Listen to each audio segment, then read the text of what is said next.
You really can't take these clowns seriously, can you? I mean, look at the state of these two clowns between February and April. Now let's watch this utter nonsense from Shadow Minister Helen Whately in Monday's Works and Pensions topicals in the House of Commons, and the hypocrisy knows no bounds. Thank you, Mr. Speaker. Last week, the Right Honourable Lady described herself as the HR manager for the government's growth plan. So, can Liz from HR tell me... You really can't take these clowns seriously, can you? I mean, the way she's acting, you would think that it's been Labour that's been in power since 2010 at least. Do you know what I mean? Which of her colleagues should be fired for the 47,000 people added to the unemployment figures in December? I am proud to say that I want to get Britain working again after we inherited a situation with a record 2.8 million people out of work due to health problems because they pushed the NHS onto its knees and they failed to have a proper plan to get people back into work. Our mission is to get Britain working and growing again, and that is what our plan will deliver.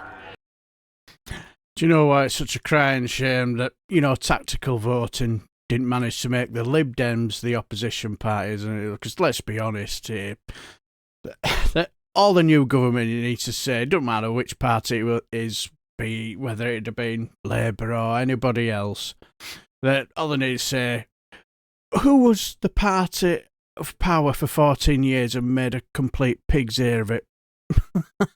Yes, we'll find it's you, the Tory party, the party of opposition. But anyway, let's hear more of the political prowess of our Helen Whately here. Helen Whately. Wishful thinking is all very well, but let's talk about the facts. Those 47,000 people probably spent Christmas worrying about how they will pay the bills without a job, and they're now looking for work in an employment market decimated by Labour's jobs tax.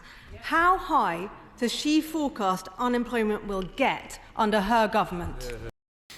Let's be honest, she's got some front, hasn't she? And I will explain later on why. Secretary of State.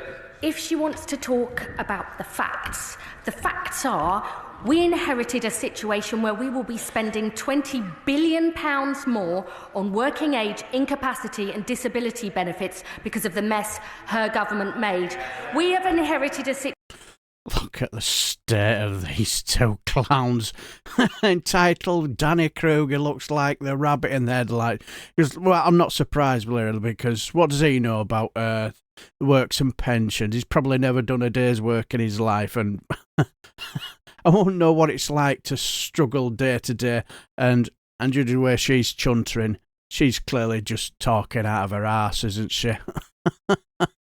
Situation where there's been a doubling of the number of young people out of work due to health conditions. So you're more likely to be out of work due to poor health in your 20s than in your 40s.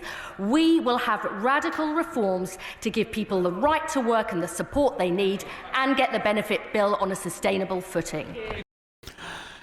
Now, I'm not too sure about these radical reforms that Liz Kendall is talking about, but let's be honest, she does have a point, doesn't she, about the Tory legacy on this, because I read a bit of an article from the 11th of June 2024 by an author called James Tully, or Tilly, whatever it is. I don't know if I butchered your name, and if I have, I do apologise. But either way, it's very interesting, where he goes on about the labour market figures and how the Conservatives have failed working people, where he talked about today's jobs data, again reinforced how badly working people have been failed over the last 14 years.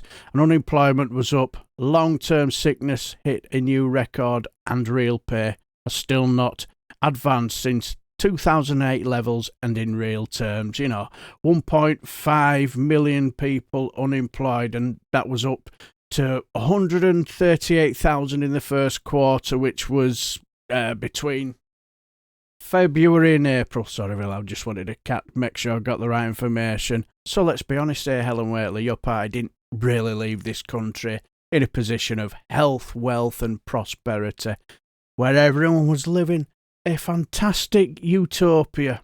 No, they left it in such a mess where nothing worked and everything was crumbling, didn't they? That's the reason why I would have loved to have seen the Lib Dems or even SNP as the party of opposition, because for these complete clowns, Labour cannot really be held to account, can they? But what do you guys think? Let me know down below. And if you enjoy everything else of Commons and Select Committee meetings, like and subscribe, and I shall bid you farewell and take care, my friends.